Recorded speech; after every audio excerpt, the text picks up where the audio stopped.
Pneumatic destroyer, pathetic seducer, distortion sufficient. Someday, one day, we'll live our lives again. Hello and welcome to another edition of Thunderdome Metal Reviews. My name is Gabe Cooper. I'm joined by Dr. David Pizzo. How are you doing, sir? I am ready to talk about the slippage of knots. Excellent. And we have Tracy, the Spreadsheet Newport. How are you doing? Tracy, we're losing you. Sorry, no. I was trying to get Gabe to stop, and I was waving my hands because I was muted. Abort! Because Haley asked me our conversation before we started recording. You were talking about the clean at the biological station, and I brought up used condoms. She's like, "You say used condoms? What the hell are you talking about? It's a metal podcast." And I was sitting there trying to tell her what I said and why. So we were doing some weird shit on here. Other than what weird shit we already do, but I'm doing good. I'm glad she's not listening. That's good. It's going great. She's probably got an ear up against the door. If it was Evanescence, she'd be standing behind me. That is true. Yes. As we found out when we did that one. Everybody knows metal doesn't use condoms, so it couldn't possibly be about metal. That's why there's so many metal babies. We also have here tonight with us the Reverend Ben Lindsay. What's going on, man? Man, all the secrets have been buried in my skin, so I guess I'm good to go. Oh, all right. Well, what are we doing tonight? We are doing a little review of Slipknot, All Hope Is Gone from 2008. Is that correct? I think so. Yes, sir. Sure is. It is their fourth studio album, recorded in Jamaica, Iowa at Sound Farm Studio recording studio. It's released on Roadrunner, produced by Dave Fortman and Chris Vrenna. Has a runtime of 57 minutes and 57 seconds, released on August 20th of 2008. The band is number 8, Corey Taylor on vocals, acoustic guitar on Snuff. Number 7, Mick Thompson on guitars. Number 6, Sean Crahan, percussion, backing vocal, drums on Vermillion Part 2, The Bloodstone Mix, Until We Die. Number 5, Craig Jones, keyboard, samples, and media. Number 4, Jim Root, guitars. Number 3, Chris Fain, percussion and backing vocals. Number 2, Paul Gray, bass and backing vocals. Number 1, Joey Jordanson, drums, percussion on Vermillion Part 2, Until We Die. And number 0, Sid Wilson, turntables, keyboarding, and backing vocals on some songs, though not specifically said which ones. I think there's just 2 more members. I wish there were more people in this band. Yeah. They could use some more. Well, this is the last album with that lineup due to injury and death. And indeed. So, yeah. It is. So me and David, I think, openly stated our differences of opinion on this album in earlier podcast. Well, maybe difference in ranking. Because I think we both agree it's a good album, but I think I probably less of it than you do. I mean, we can't all be right, Tracy. I know I'm right in this instance. by definition, right? Or we let Dan and Gabe be the deciders in this. Exactly. I think this is their second best album. You've heard me. I feel like it's volume 3-2, The Reckoning. And I'm here for it. And I know it's a bit poppy, but I think when they do poppy, they do it well. I'm here for it. I like it more than Iowa, that's for damn sure. And I like it more than volume 5. Where, as you said, there were some lineup changes. So I'm a fan of this record and have been since 2008. So you haven't heard their album from 2019 then? Yes, I have. Oh, because I have. Perhaps I like that album more than 5. Gotcha. But less than this. No, I've go ahead. I was gonna say I agree with you, and I think this is Subliminal versus Volume 3 2.0. But I don't think it lands as well. I don't think the strongs on it throughout are as strong as Subliminal Verses, which I like pretty much every song on that album. I think this one halfway through falls off. And they're kind of back to like they were with Slipknot 1, to where they're kind of scraping the barrel, trying to pull together enough to kind of drag the album across the finish line. Mm-hmm.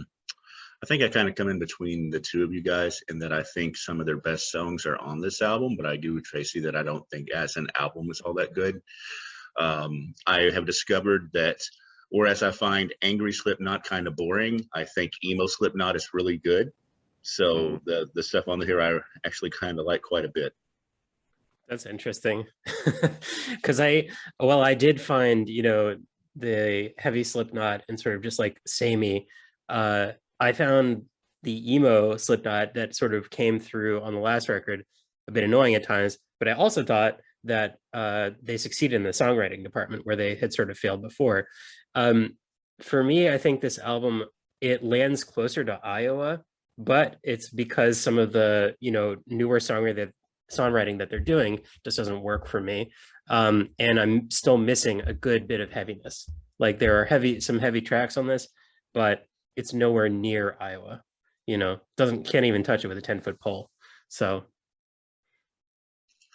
it's very interesting because to me it feels like Corey Taylor really has, and we've talked about this before with other bands where somebody really is the essence and the core of the band, and I really think Corey Taylor at this point is taking over this, because honestly there's so much of this, especially that stuff that I'm calling emo Slipknot, that is equally, if it was on,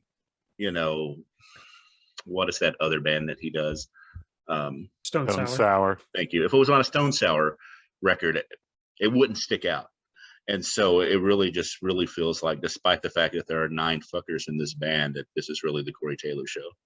I want to look at something to do a little quick research on that, because I don't know exactly when the Stone Sour first album came out and when in the timeline with Slipknot. Stone Sour comes before. I don't know about that first album, but it precedes it. It does. And then they did the break. And then when they first made their major release, Come Whatever May, that came in 2005. So I know in open interviews around that time when he was doing both, that he said a lot of the time songs that were not heavy enough for Slipknot were used for Stone Sour. And I think volume 3 showed like, hey, Slipknot can do softer stuff. And I think on this album, like that demarcation disappears in Corey Taylor's songwriting, and whatever he feels like putting towards what band, he puts towards that band. And I think you can see that in these songs on this album, as opposed to at the time of Subliminal Verses, there was still that demarcation between them. I think this was also the time where he was really like the toast of the metal world, because it was around this time, and I may be off by a year or two, where he was asked to join Anthrax for a ham sandwich and a cup of coffee and this other stuff, and he was starting to do like solo acoustic sets at some places. And so he was just really writing, and deserved, because the man's got a spectacular voice, but really kind of riding the wave of the popularity of the band beyond the band itself, kind of emergent. Not to throw a wrench in the works here, but in reference to the idea that this show seems like the Corey Taylor show, there are some comments about the recording process of this album in which Joey Jordison says that everybody felt like they were involved. So to that extent, this is not a project that is solely Corey Taylor, or it's not just his work. So if the album fails, it fails because of the band, not because of Corey Taylor, to my mind. Maybe it failed because of you, Gabe. Yes, that too. That makes a ton of sense. I don't know. I just like it. It's a good album. I listened to it a shit ton then. It's the last one I did listen to a shit ton. 5 was okay, and the next one, I liked it all right, but I feel like this is sort of their last really, really good album. We'll see what the next one's like. I think it's coming out shortly. So when this came out, 2009, I kind of bounced off of it. Like I glommed a couple of tracks off it, but it never really stuck with me. And I actually came back really hard in on Chapter 5 for me. So I'm the inverse of that. Yeah, I listened to the shit out of this album. I listened to selected parts of this album a shitload. I was like prepping Third Reich to this, which it makes sense, y'all. Like it's in terms of the odyssey of Germany's stupidity. Anyway, I like this album. I know I've said that, and I'm going to say I'm going to die on this hill. I think it's their best album cover in a while. It is. Shall we talk about songs? Yeah. Let's do it. I'll go first. I'm not a fan of Execute. I agree with you there. I think that is throwaway. I'm not a fan of I'll allow it. I'm not a fan of the second song. I think this album really begins with Sulfur and goes to the Butcher's Hook, falls off a cliff, and then when it hits Snuff, it has a high point and then falls off the rest of the way.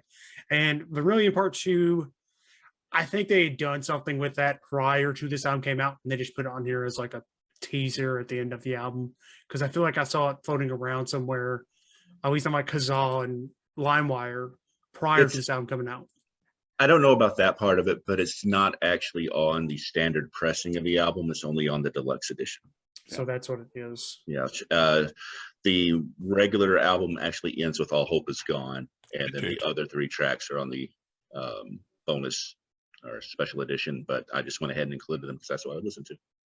Me too. Same. Okay, then that makes more sense because it's like they put this on here. Yeah, All Hope Is Gone is where they'd originally ended. Okay. Well, it kind of helps then because at the back, because I, for a second, had the thought, I'm like, why did they put them 3 on here? Because that makes the back end a little bit better because it's not as diluted with garbage, but. Joey does all right. I guess I'll go next. I like Psychosocial. Dead Memories is okay. I love Snuff. It's my favorite. Slipknot song. All Hope Is Gone is okay. And Vermillion Part Two. I think I really shit on Vermillion 1 and 2 on the last when we recorded the last review, but I actually like this remix. And that's what I like. And the rest of it I just feel is meh. Except for like I agree with Tracy that Execute and Gematria are pretty terrible. Me and Ben do agree some places. Let it be noted. Well, since David sort of, I have a feeling I know what David's going to say. I'm going to jump in here because I disagree pretty strongly with Tracy and Ben, especially when it comes to Gematria, which I think is one of the best songs on the record. And it is an example of, you know, the hanging on tendencies from Iowa on this record. And it's a really strong political statement compared to whatever else they've done. it's definitely a statement. So I appreciated that. I thought Sulfur was pretty decent. I'm not a huge fan of the clean vocals, but you know, Corey brings it, so I guess it's fine.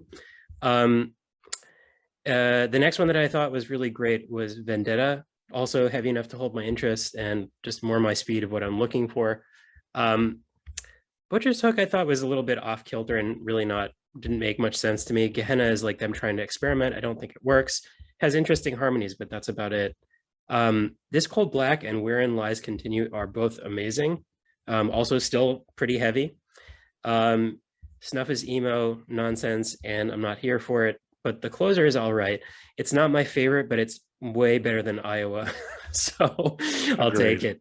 And as far as the bonus tracks, I think that Child of Burning Time is really cool. And I wish that had actually been on the record. No one asked for Vermillion Part Two. no one asked for that remix. So that and Till We Die can just, you know, I don't know, you don't need them. So Gabe, it's like you're diametrically the opposite of me and Ben. That's Basically. exactly the point. Yeah. I think Gematria is amazing. I love that fucking track. Between the statement it makes and just how brutal it is. I like Sulfur. I like Psychosocial. I like Dead Memories. I'm not as big a fan of Butcher's Hook and Gehenna. I think it drags a little bit in the middle. This Cold Black is just about my favorite Slipknot song, period, actually, for a variety of reasons. It's so fucking good. And I like Wherein Lies Continue. Then it drags a little bit again. I think the closure's okay.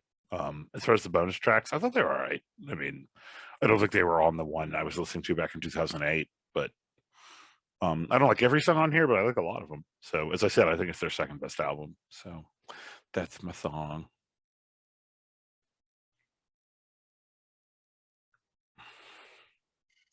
Time to grade. Who wants to go first? Since everybody's jumping I'll up go. all at once. I'll go first. I'm gonna give it a B-. I think it's my least favorite Slipknot album. Boo. But it's still a B-. I mean, it's a You're a solid B album. minus, Tracy. I'm going to give it a C. I think there's a few standout tracks, and the rest of it is actually pretty shitty. So yeah. This is hilarious because like I actually like this maybe just about as much as I liked Iowa, which is also like it's not amazing, but it's still pretty decent. But it's by no stretch perfect. So I'm gonna give it a low B. I'm gonna give it an 84. Why not? I am a punt bitch who likes this album and I'm the only one apparently. I'm gonna give this an A. I gave Volume 3 an A plus. This one's it's not quite as good as that. So for me, it's an A. I'm sorry, I'm like up there in the stratosphere, and the rest of you are on the ground shooting up at me with surface to air missiles. But what are you gonna do? We're calling you a sellout, David. I mean, what are you gonna do? What's that bring the average to? Like a B? An 84. Yeah. Thanks. I'm glad I blew the curve on that. Anyway, so Before your grade, it was an 80. your face. I mean, oops. Well, I'm glad I helped them. So, what are we doing next, Tracy? Next, we were looking at our favorite people who think they are participating in World War One and 1914's Where Fear and Weapons Meet. This picture, Covering dude. all. This is the biggest I've ever seen it, and It is. Yeah. I mean, it's a 1914 album. It's about life, don't you know? Is it though? We'll talk about that. This is the one Compared about to their other survivors. 2 albums. Yeah. I guess, yeah. But yeah, anyway, thank you for listening, and come back and hear us talk about 1914 on Thunderdome Metal Reviews.